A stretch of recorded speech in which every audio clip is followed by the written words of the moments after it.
Gerardo D'Angelo says while living with type 1 diabetes has improved over the years, it has been no mean feat.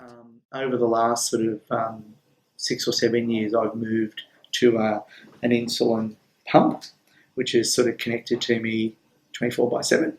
And then on top of that, I've moved to button called a Freestyle Libra that's connected to my arm.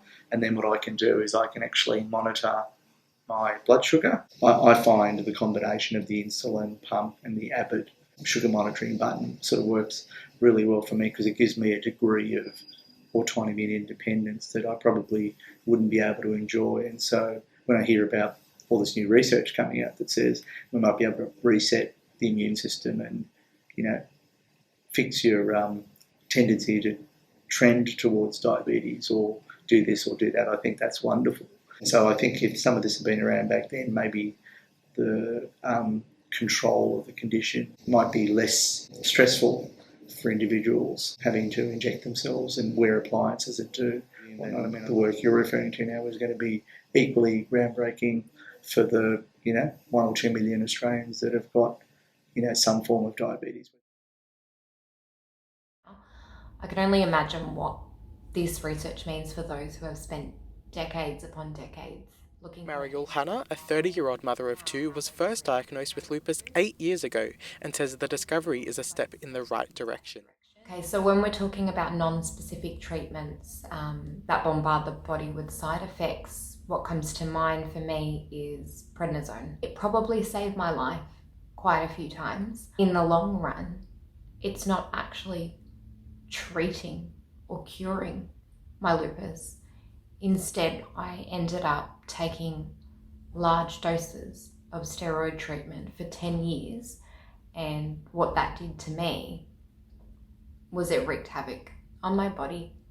My bone density scans had come back really low. I was on the borderline of having osteoporosis, and at the time, at 23 years old, you don't want to hear that you have the bones of an 80-year-old.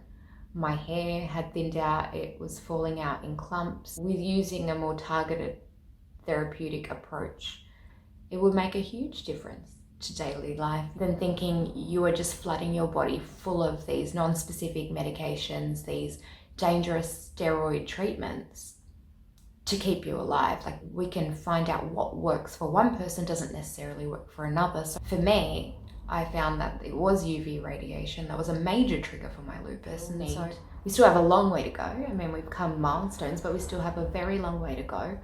In a perfect world, I'd like to see a cure. Lupus Australia forefronts the quest for a cure to lupus. Actually, my pin is on President of the association, Barbara Ward, says their mission is lacking the traction it needs. Barbara says Australian GPs and the government are falling short. There are more people who suffer from lupus than from MS. Yet, there is no funding for lupus. I have now gone to Canberra, I don't know how many times. If my government in this country cannot recognize lupus and do something about it, how do you think I feel going to WHO? Lupus masquerades as so many things. People, when they get it, they think they're having a heart attack, they think they're having a stroke, they think they've got arthritis. Doctors don't know. We ran a GP's course here, so we could educate GPs. Now, we got 100% take, but out of that, we probably were lucky to have 50% that, in fact, completed it. One of the things we hear most of the time over here is that doctors don't know much about lupus. For young women, it's the time of the month. For women over 50, you're going through menopause. It's in your head. It takes anywhere from the time you've got lupus to proper diagnosis can take anywhere between 4 to 5 years. And during that time, people can have heart attacks, strokes, mental illness.